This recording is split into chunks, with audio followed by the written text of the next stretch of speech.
વડોદરાની MS university જે A+ rank ધરાવે છે, તમને જાણીને નવાઈ લાગશે કે આ A+ રેન્ક ધરાવતી યુનિવર્સિટીની સુરક્ષા રામ ભરોસે છે। યુનિવર્સિટીમાં 40,000થી વધુ વિદ્યાર્થીઓ અભ્યાસ કરે છે।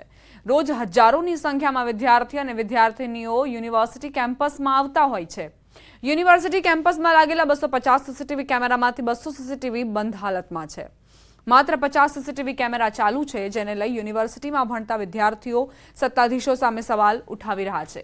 નવાઈની વાત એ છે કે યુનિવર્સિટીમાં અવારનવાર બહારથી અસામાજિક તત્વો આવી માથાકૂટ કરતા હોય છે। વિદ્યાર્થીનીઓની છેડતીની પણ અનેકવાર ઘટનાઓ બની, તેમ છતાં યુનિવર્સિટી સત્તાધીશોની ઊંઘ નથી ઉડી રહી। કોઈ અનિચ્છનીય ઘટના બની તો આરોપી સુધી પહોંચવાની મુખ્ય કડી જ બંધ હાલતમાં હશે, ત્યારે અહીં ખરેખર સુરક્ષાના નામે શૂન્ય જોવા મળી રહ્યું છે।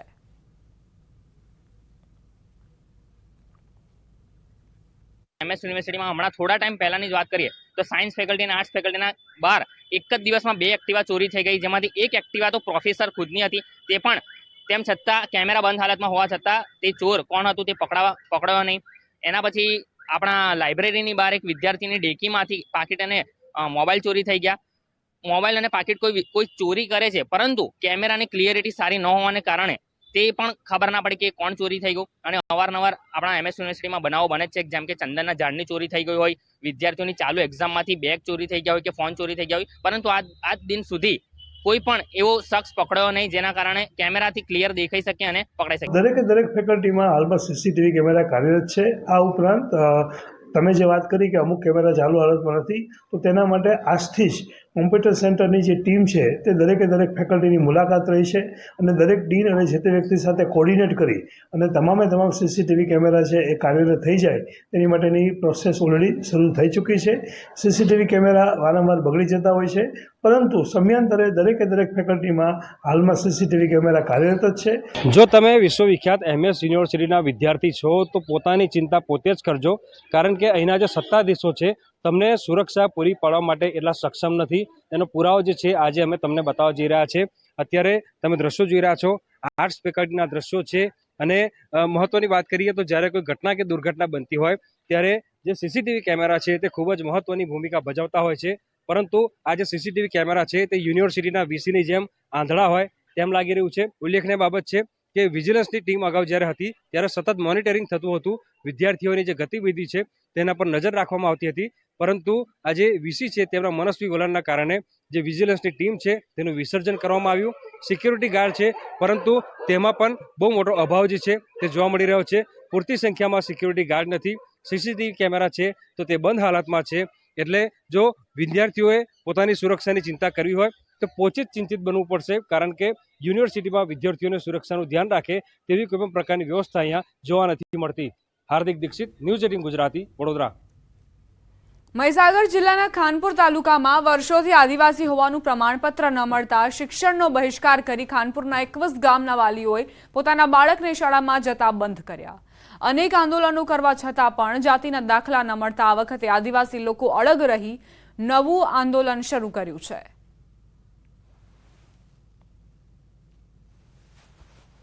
ઉડા પ્રાથમિક શાળાની અંદર 83 બાળકો છે, એની અંદર આજે 0 હાજરી જોવા મળી રહી છે અને તમામ વાલીઓને દરેક તાલુકાની અંદર દરેક શાળાની અંદર અમારા CRC મિત્ર તથા દરેક સ્કૂલની અંદર આજે SMC મિટિંગ યોજવામાં આવી રહી છે। દરેક વાલીઓને સમજાવટ કરવાની ચાલુ છે સવારથી 11 વાગ્યાથી, અને વાલીઓને સમજાવતા જ્યાં સુધી અમને અમારા જાતિનું પ્રમાણપત્ર નહીં મળે ત્યાં સુધી આ વાલીઓ અમે બાળક મોકલવા તૈયાર નથી, એવા અડગ મનથી અમને જવાબ મળેલ છે। વાલીઓ દ્વારા પોતાના બાળકોને શાળામાં મોકલતા બંધ કરી દેવામાં આવ્યા છે। વાલીઓ દ્વારા પોતાના બાળકનો અભ્યાસ બંધ કરી દેવાયો છે। સંપૂર્ણપણે ઘરે રહેવાની સૂચના આપી દીધી છે। છેલ્લા ઘણા વર્ષોથી મહીસાગર જિલ્લાના ખાનપુર તાલુકાના લોકો દ્વારા આદિવાસી હોવાના પુરાવા પણ આપવા છતાં દાખલા ન મળતા અંતે પરિવારના વહાલસોએ આ દીકરાને શાળાએ જતો બંધ કર્યો, જેને લઈ બાળકોના શિક્ષણ કાર્ય પર પણ તેની સીધી અસર પડી રહી છે।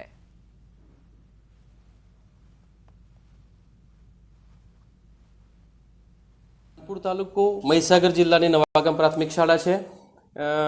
અમારી પ્રાથમિક શાળામાં આજે 214 માંથી 17 બાળકો હાજર છે। એમાં અત્યારે SC બાળકો અને OBC બાળકો હાજર છે. ST બાળકો શાળાએ આવી રહ્યા નથી. શાળાના શિક્ષક મિત્રોએ વારંવાર ગામમાં જઈ અને વાલીઓ માટે સમજાવવા માટે પ્રયત્ન કર્યો છે, વાલી સંપર્ક કર્યો છે. તો એમના તરફથી અમને એવું જાણવા મળ્યું છે કે એમના બાળકોને જાતિના પ્રમાણપત્ર મળતા નથી, એટલે વાલી મિત્રો બાળકોને શાળાએ મોકલવાની ઘસીને ના પાડી રહ્યા છે. મહીસાગર જિલ્લાના ખાનપુર તાલુકાની અંદર દાખલાનો જે પ્રશ્ન છે તે ફરી ઉદ્ભવ્યો છે. અનેક બાદ જે આંદોલનો છે તે આદિવાસી લોકો દ્વારા કરવામાં આવી રહ્યા છે. દાખલો નથી મળતો તે પ્રશ્નને લઈને અનેક આંદોલનો કરવામાં આવી રહ્યા છે. ત્યારે આ વખતે નવું આંદોલન કરવામાં આવી રહ્યું છે કે જે બાળકો છે તે શાળાએ જતા બંધ કરી દેવામાં આવે છે. દાખલો નહીં મળે ત્યાં સુધી બાળકોને અભ્યાસમાં અણગા રાખવાનો પ્રશ્ન અહીંયા ઉદ્ભવી રહ્યો છે. કેટલી એવી શાળાઓ છે કે અત્યારે બાળકોની સંખ્યા 0 જોવા મળી રહી છે. કેટલાક બાળકો છે કે અહીંયા ચોરાની અંદર જે ગામ આવે છે ત્યાં બેઠા છે. તેમની સાથે વાત કરીશું. કેમ અહીં બેઠા છો? સ્કૂલમાં કેમ નથી ગયા તમે બાળકો? દાખલા ના મળે ત્યાં સુધી સ્કૂલમાં નહીં જવાનું એવું માતા પિતાએ કહ્યું છે. કેટલા દિવસથી તમે જતા નથી અત્યારે સ્કૂલની અંદર? 4 દિવસથી. જ્યાં સુધી દાખલો નહીં મળે ત્યાં સુધી બાળકો સ્કૂલે નહીં જાય તેવું માતા પિતા દ્વારા જણાવવામાં આવી રહ્યું છે. કેટલાક ગ્રામજનો છે તેમની સાથે સીધી વાત કરીશું. બેન, શું કહેશો? બાળકોનું ભવિષ્ય બગડી રહ્યું છે. એક બાજુ સ્કૂલે જતા નથી બાળકો, શું પ્રશ્ન છે? અમારો પાયાનો પ્રશ્ન છે આદિવાસીના દાખલા, જે અમને નથી મળતા. સરકારશ્રી અમને દર વખતે આંદોલન કરીએ છીએ ત્યારે એક જ પગથિયું ચડાવીને અમને મૂકી રાખે છે કે તમને આપી દઈશું. આ વખત અમારે સરકારશ્રીને એ જ જણાવવું છે કે જ્યાં સુધી અમને જાતિના દાખલા નહીં મળે ત્યાં સુધી અમે બાળકોને મોકલશું નહીં. જ્યાં સુધી જાતિના દાખલા નહીં મળે ત્યાં સુધી બાળકોને નહીં મોકલીશું. શું કહેશો? દાખલાના અનેક આંદોલનો કરવામાં આવ્યા, સરકારશ્રી દ્વારા વાયદા વચન પણ આપવામાં આવ્યા હતા. કેવા વાયદા વચન હતા અને કેટલા આંદોલનો કર્યા છે અત્યાર સુધીમાં? અત્યાર સુધી વાત કરીએ તો ઈસવીસન 1979થી અમારો આ પ્રશ્ન ચાલે છે. 1979થી અમારા વડીલો વારંવાર આ માગણી કરતા હતા.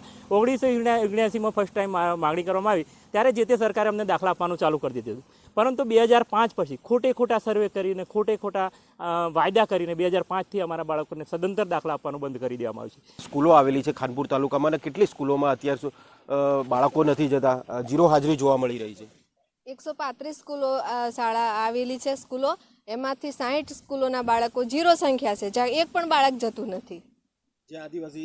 હા, જે બાળકોની જ્યાં સંખ્યા વધારે છે એવી સ્કૂલોની અંદર કોઈ બાળક જતું નથી, અને જે સ્કૂલોમાં બાળકો દેખાય છે તે અન્ય જાતિના છે. આ વખતે જે આંદોલન લીધું છે આદિવાસી લોકોએ, ખાનપુર તાલુકાના આદિવાસી લોકોએ, કે જે દાખલો નહીં મળે ત્યાં સુધી શાળાએ બાળકોને નહીં મોકલીશું તેવા અડગ જોવા મળી રહ્યા છે. મિતેશ ભાટિયા, ન્યૂઝ 18 ગુજરાતી, મહીસાગર. હવે શાળામાં પણ ઓછી હાજરી જોવા મળી રહી છે. ત્યારે દિવાળી બાદ વેકેશન ખુલતા જ વાલીઓ દ્વારા કેટલીક શાળાઓમાં આવેદનપત્ર આપી પોતાના બાળકોને શાળાએ ન મોકલવા માટે લેખિતમાં રજૂઆત કરી છે. શાળા દ્વારા પણ વાલીઓને સમજાવવામાં આવ્યા છતાં તેઓએ પોતાના બાળકોને શાળામાં મોકલવાની સ્પષ્ટ ના પાડી દીધી.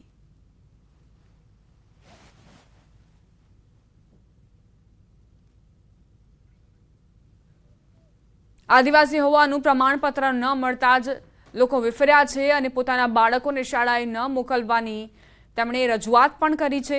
શાળાના સંચાલકોએ તેમને સમજાવ્યા છતાં પણ હવે વાલીઓ માનવા તૈયાર નથી.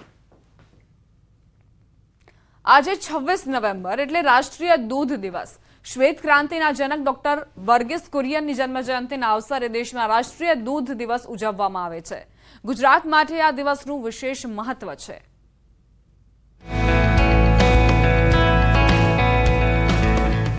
ગુજરાતના ખેડા જિલ્લાના મહુધા તાલુકાનું આ છે સ્વરૂપા ગામ. અહીંનો મુખ્ય વ્યવસાય ખેતી અને પશુપાલન છે. ગુજરાતમાં ઓછી જમીન ધરાવતા ખેડૂતો દૂધના વ્યવસાય થકી પૂરક આવક મેળવે છે. પશુપાલકો સહકારી મંડળીઓ થકી દૂધ જમા કરાવે છે. ત્યાંથી દૂધની ગુણવત્તા ચકાસવા માટે ડેરીમાં મોકલવામાં આવે છે. ગુણવત્તા યોગ્ય જણાય ત્યારબાદ તેને મોટા પ્લાન્ટમાં મોકલવામાં આવે છે. આ પ્રક્રિયા સંપૂર્ણ પારદર્શક છે અને પશુપાલકોને તેમના દૂધના યોગ્ય ભાવ મળે છે. આના કારણે જ ગુજરાતના ગામડાઓ સમૃદ્ધ બન્યા છે. दूध का कारोबार इतना बढ़िया चल रहा है कि हमारे ज़िले में कोई इंडस्ट्री नहीं थी, तो आज भी खेती के साथ साथ ये धंधा मुख्य धंधा हो गया है. उसके साथ पूरा घर का गुजरान चलाते हैं, अपने बच्चे पढ़ाते हैं और जो मंडलियाँ चल रही है उसमें सरकार की बहुत सी योजनाओं लागू दी गई है. Gujarat cooperative milk marketing federation હેઠળ સંચાલિત ગુજરાતનું ડીડી સેક્ટર પ્રભાવશાળી વૃદ્ધિ કરી રહ્યું છે. અત્યાર સુધીમાં 18,164 ગ્રામીણ સહકારી મંડળીઓમાં 36 લાખથી વધુ ખેડૂતો જોડાયા છે, જે પ્રતિ દિવસ 215 લાખ લીટર દૂધ ઉત્પાદન કરી રહ્યા છે, જેના થકી વર્ષે 80,000 કરોડનું ટર્નઓવર થયું છે અને ગુજરાતનું દૂધ ઉત્પાદન 4.96% CAGRની વૃદ્ધિ કરી રહ્યું છે. 2014 के बाद मोदी जी देश के प्रधानमंत्री बने तो कोऑपरेटिव का एक अलग मंत्रालय बनाया और कोऑपरेटिव की जिसको जानकारी है ऐसे अमित भाई शाह को ये जिम्मा दिया और कोऑपरेटिव छोटे छोटे लोग भी एक साथ में ज़्यादा मिलकर एक साथ में काम कर सकते हैं ऐसा एक मॉडल जो है वो देश के सामने खड़ा किया. मैं मानता हूँ ये देश के लिए नहीं पूरी दुनिया के लिए अमूल मॉडल और कोऑपरेटिव मॉडल वो एक आशीर्वाद रूप साबित हुआ है. आज की तारीख में 35 लाख पशुपालक परिवार 80,000 करोड़ का टर्नओवर करने का काम अभी हो रहा है और उनके अकाउंट में डायरेक्ट पैसा जमा हो ऐसी अद्भुत व्यवस्था ये अमूल मॉडल के माध्यम से टेक्नोलॉजी का उपयोग और इनके साथ साथ पारदर्शिता कैसे आए ऐसी व्यवस्था जो कानून में बनवाई इस कारण ये हो पाया. આ વૃદ્ધિ ગુજરાતના દૂધ ઉત્પાદનમાં રહેલું વર્ચસ્વ અને દેશના દૂધ ઉત્પાદનમાં લાખો પશુપાલકોના આર્થિક યોગદાનની સાબિતી આપે છે. ગુજરાતે સહકારી ડેરી ક્ષેત્રે મોડલ તરીકે કાર્ય કરી ભારતની શ્વેત ક્રાંતિમાં મહત્વની ભૂમિકા ભજવી છે અને ગુજરાત હજુ પણ આ ક્ષેત્રે નીત નવા કીર્તિમાન સર કરી રહ્યું છે. Bureau report, Banaskantha. આ સાથે જ બુલેટિનમાં અત્યારે બસ આટલું જ. વધુ અપડેટ્સ માટે આપ જોતા રહો News 18 ગુજરાતી.